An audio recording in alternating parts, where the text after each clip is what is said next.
Hello everyone and welcome back to my channel Edmond Mendaros at another Smart App tutorial ang pag-uusapan natin at i-guide ko kayo on how to subscribe magic data that never expires on a Smart App.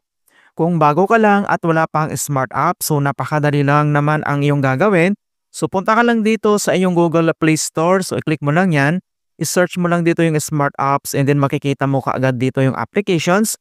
Kailangan mo lang yang i-download or i-install and then kailangan mo lang i-register ang iyong smart or talk and text SIM card. And then sa pag-register naman, napakadali lang gawin, ipalo lang yung kanyang instructions. And then kapag okay na, and then back lang tayo. And then next step ay kailangan mo na i-login dito sa iyong smart applications. Okay? So click mo lang yan. And then makikita mo kaagad dito yung ating Smart Apps homepage. So guys, maraming benefits ang maabil mo dito sa paggamit ng Smart Apps. Hindi lang nakakaipon ka ng points, nagbibigay din sila ng free data sa kada abil mo ng data or load a promo nila. So yan yung advantage ng paggamit ng Smart Apps. And then kapag nakaipon ka ng points, pwede mo din yan gamitin pang-abil lang data promo mga kaibigan. So napakadali talaga mga kaibigan at marami kang makukuha dito. So sa load naman, so ipapakita ko lang kapag nag-abil ka dito ng load, so i-click mo lang dito yung plus sign.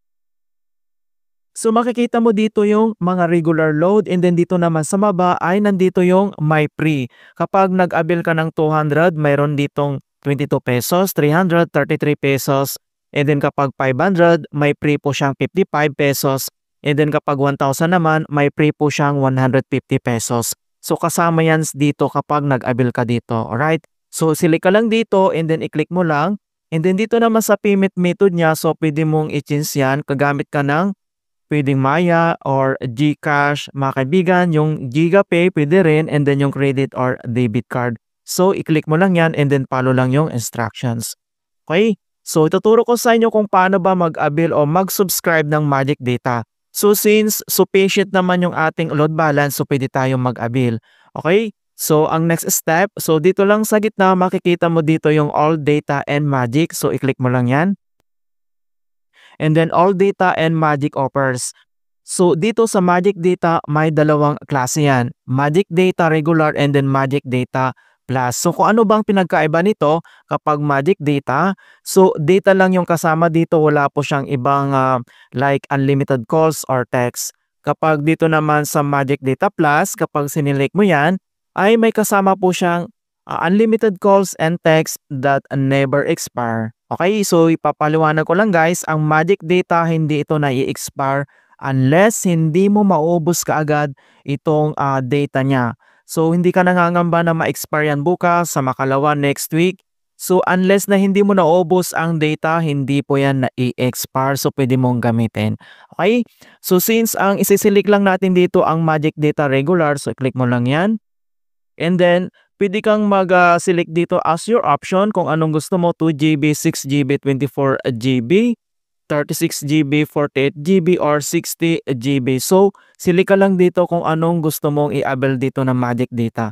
So, since ang i-avail lang natin dito ang Magic Data 24GB ng worth na 399. Okay? So, select mo lang ganyan. And then you are about to subscribe Magic Data 399. No expire mga kaibigan na nakalagay dito. And then kailangan mo lang mag-maintain at least 1 peso load to keep your SIM active. Okay?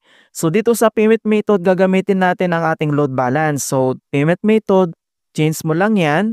And then dito sa select payment method, iselect mo lang dito yung load balance. And then dito sa baba ay makikita mo dito yung subscribe. So i-click mo lang yan. Ayan mga kaibigan, makikita mo na thank you, enjoy Magic Data 399, no expiry 24GB. Okay, so click mo lang ganyan and then i-check na natin sa ating usage kung nandito na siya. Okay, so click mo lang dito yung check usage.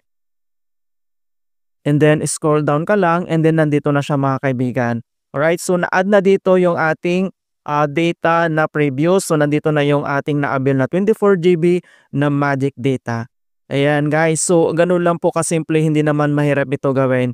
Okay, and then makakaipon ka din ng points nito guys. So na-add na rin dito yung points na naabil natin dito nakuha natin sa pag-subscribe ng data promo nila. Yan guys, in hope na may natutunan kayo sa aking simple tutorial. In hope na nakapagbigay ako ng konting kaalaman at guide tungkol sa Smart App tutorial. Thank you guys and see you in my next tutorial.